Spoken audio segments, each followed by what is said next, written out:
Hello friends, वानी real voice में आपका स्वागत है। आइए देखते हैं बहुत ही यूजफुल और काम आने वाली टिप्स। स्त्री के ऐसे सिंदूर लगाने से पति का भाग्य चमक जाता है। दोस्तों, सिंदूर औरतों का सुहाग का प्रतीक माना जाता है। सुहाग का प्रतीक होने के साथ साथ उनके श्रृंगार में भी सबसे ज़्यादा महत्वपूर्ण सिंदूर ही होता है। एक शादीशुदा सुहागन औरत के लिए सिंदूर बहुत महत्वपूर्ण होता है। लेकिन दोस्तों, अगर जो आपको यह कहा जाए कि आपकी सिंदूर लगाते समय की कई यह गलतियां आपके पति को बहुत ही बुरी तरह कर्ज में डुबो देंगे। जो महिलाएं सिंदूर लगाते समय यह गलतियां करती हैं, उसके पति को कभी भी धन और बरकत नहीं मिलती है। लेकिन दोस्तों, आपको घबराने की ज़रूरत नहीं है। हमारे वास्तु शास्त्र और पुराण में सिंदूर लगाने के कुछ ऐसे महत्वपूर्ण नियम बताए हैं जिनको जानने और उनके बाद आप भी अपने पति की किस्मत में दरवाजे खोल सकती हैं। औरतों और उनके कारोबार या बिजनेस में तरक्की दिन दोगुनी रात चौगुनी हो सकती है। लेकिन शास्त्र में यह भी बताया गया है कि अगर सिंदूर लगाते समय आप यह गलती करते हैं तो आपका पति कभी भी धनवान नहीं बन सकता है। उनके हर कामों में बाधा अवश्य आती रहेगी। बनता बनता काम बिगड़ने लगेगा और साथ ही दुर्भाग्य भी उनके दरवाजे पर दस्तक देगा। तो अगर आप भी जानना चाहती हैं कि सिंदूर लगाते समय हम कौन कौन सी बातों का ध्यान रखना चाहिए, तो चलिए शुरू करते हैं।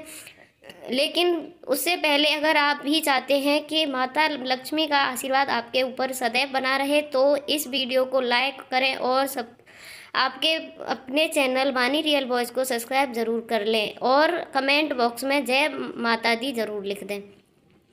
दोस्तों, हमारे हिंदू धर्म में शादीशुदा स्त्री का सब कुछ उसका सिंदूर ही होता है और हमारे हिंदू धर्म में कहा जाता है कि औरतें कितनी लंबी अपनी मांग भरती हैं, उतनी ही लंबी उनके पति की आयु होती है। और इसके साथ साथ हमारे सामुद्रिक शास्त्र में भी 16 श्रृंगार बताए गए हैं, जिसमें सबसे महत्वपूर्ण सिंदूर ही होता है। दोस्तों, आजकल में मॉडल ज़माने में कई स्त्रियां सिंदूर लगाने के सही तरीकों को नहीं जानती हैं, जिसकी वजह से वह अपनी मांग में उल्टा सीधा सिंदूर भर लेंगी और इसी वजह से उनके पति के जीवन में परेशानियां सदैव चलती रहती हैं। और ऐसे में ही औरतें अपने पति के नाम का और अपने भगवान को दोष देते हैं। ऐसा बिल्कुल नहीं है दोस्तों, यह सब हमारे कर्मों से ही संबंधित होता है। पॉइंट नंबर 1 दोस्तों, वास्तुशास्त्र में पुराण के अनुसार बताया गया है कि जो औरतें सिर धोने के तुरंत बाद सिंदूर लगाती हैं या फिर बालों को सूखने से पहले यानी कि गीले बालों में सिंदूर लगाती हैं, ऐसे में अनेक पति को उनके आर्थिक परेशानियों का सामना करना पड़ सकता है। देखते उनके पति कर्ज में डूबने लगते हैं और उनके काम व्यापार सब खत्म हो जाता है। दोस्तों, हमारे वास्तुशास्त्र के अनुसार गीले बालों में कभी भी सिंदूर नहीं लगाना चाहिए। हमारे वास्तुशास्त्र में उन्हें बहुत ही अशुभ माना गया है। ऐसा करने से महिलाओं के मन में बहुत बुरे बुरे विचार आने शुरू हो जाते हैं। ऐसा करने से घर और रिश्तेदारों में लड़ाई झगड़ा और परिवार में कलेश होना शुरू हो जाता है। इसीलिए औरतें हमेशा अपने बाल धोने के बाद तुरंत सिंदूर नहीं लगाना चाहिए। बालों को पहले अच्छी तरह सुखा लेना और उसके बाद ही अपनी मांग भर लेना चाहिए।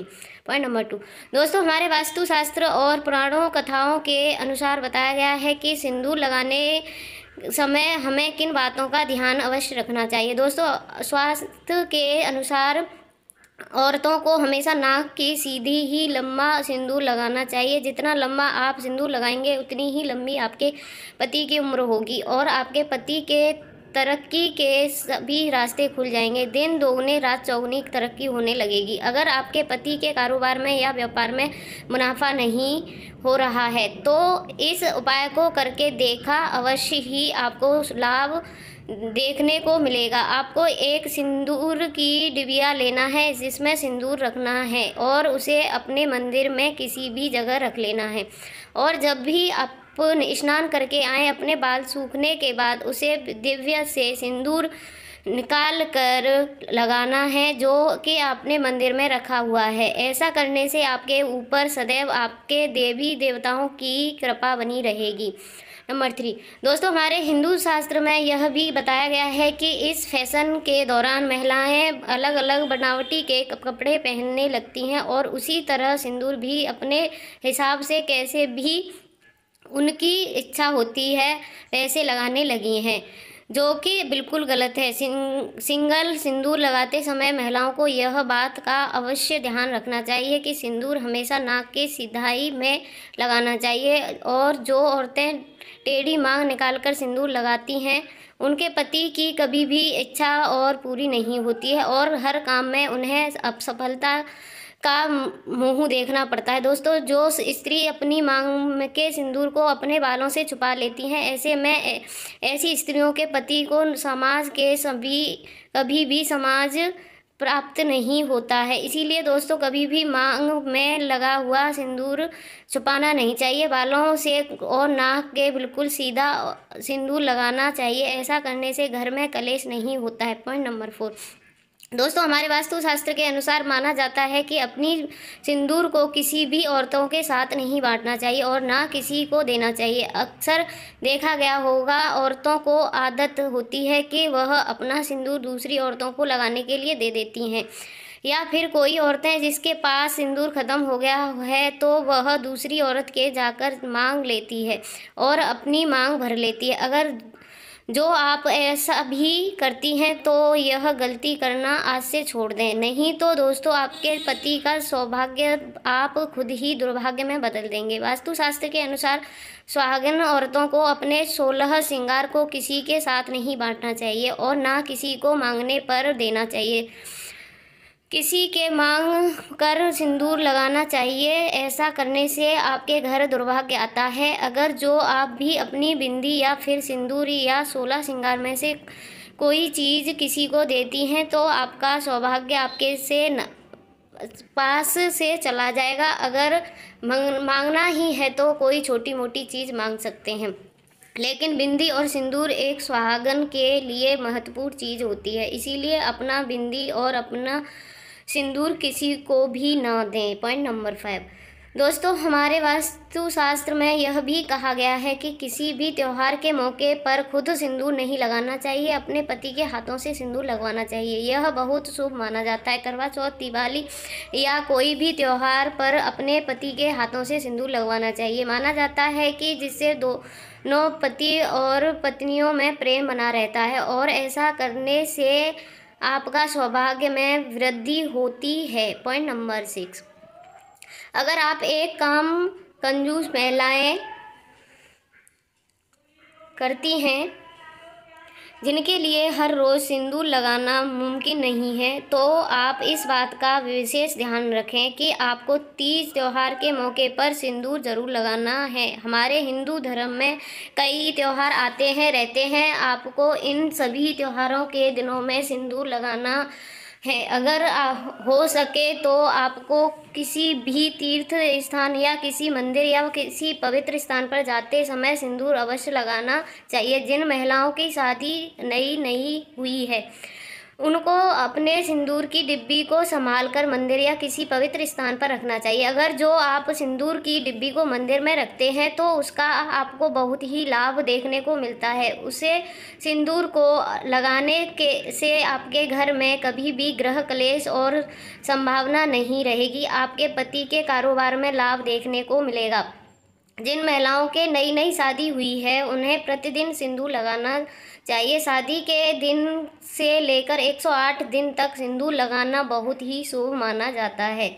पॉइंट नंबर 7 सबसे महत्वपूर्ण बात, महिलाओं को यह अवश्य ध्यान रखना चाहिए कि सिंदूर लगाते समय अगर सिंदूर उनकी नाक पर गिरा जाता है तो इसका मतलब है उनके पति की आयु बहुत लंबी है, और अगर आपके सिंदूर लगाते समय सिंदूर जमीन पर गिरे तो समझ जाओ कि महिलाओं के जीवन में ज़रूर कोई ना कोई संकट अवश्य आने वाला है। इसीलिए सिंदूर लगाते समय इन बातों का विशेष ध्यान रखना चाहिए कि सिंदूर लगाते समय ज़मीन पर नहीं गिरना चाहिए। इससे सिंदूर का अपमान होता है और सिंदूर लगाने के बाद अगर जो कहीं ज़्यादा लग जाता है तो उसे पानी से या कपड़े से नहीं पोंछना चाहिए। पॉइंट नंबर 8, हमारे हिंदू धर्म में एक कथा विकसित है कि 14 वर्ष के वनवास के बाद जब एक बार सीता माता अपनी मांग में सिंदूर भर रही थीं, तब हनुमान जी सीता माता से पास आकर बोले, माता यह आप क्या कर रही हैं? तब सीता माता ने हनुमान से कहा, श्री राम प्रभु की लंबी आयु के लिए अपनी मांग में सिंदूर भर रही हूँ, जिससे श्री राम प्रभु प्रसन्न होते हैं। यह सुनकर हनुमान जी चले आए। तब हनुमान जी ने सोचा कि अगर इतना सा सिंदूर लगाने से उनके प्रभु की आयु बढ़ सकती है तो क्या न मैं अपने पूरे शरीर पर सिंदूर लगा लूँ। तो दोस्तों, इस समय से हनुमान जी को सिंदूर चढ़ाने की प्रथा शुरू हो गई है। इस कहानी को सुनकर आपको पता तो लगा ही गया होगा कि सिंदूर में कितनी शक्ति होती है, जब भगवान की आयु बढ़ा सकता है तो इंसानों की क्यों नहीं हो सकती। इसीलिए प्रतिदिन स्नान करने के बाद सिंदूर अवश्य लगाना चाहिए, जिससे न केवल आपके पति का सौभाग्य में वृद्धि होगी, बल्कि आपके पति की उम्र लंबी होने के साथ साथ उन्हें अनेक प्रकार की मानसिक शक्तियों की प्राप्ति होती है। इसीलिए आप लोगों के साथ जोड़कर विनती है, निवेदन है कि सौभाग्यवती स्त्री को मांग में सिंदूर की उनकी असली पहचान होती है। दोस्तों, आज की वीडियो में आपको कैसी लगी कमेंट में करके ज़रूर बताना, और अगर हमारी वीडियो आपको पसंद आई हो तो इस वीडियो को लाइक करें और कमेंट बॉक्स में जय श्री राम ज़रूर लिखें। और अगर आप चाहते हैं कि श्री राम आशीर्वाद आप पर बना रहे, मेरे चैनल को सब्सक्राइब ज़रूर करें। आज के लिए बस इतना ही, अगली वीडियो में मिलते हैं नई जानकारी के साथ। जय श्री राम, जय हनुमान, जय जय श्री राम।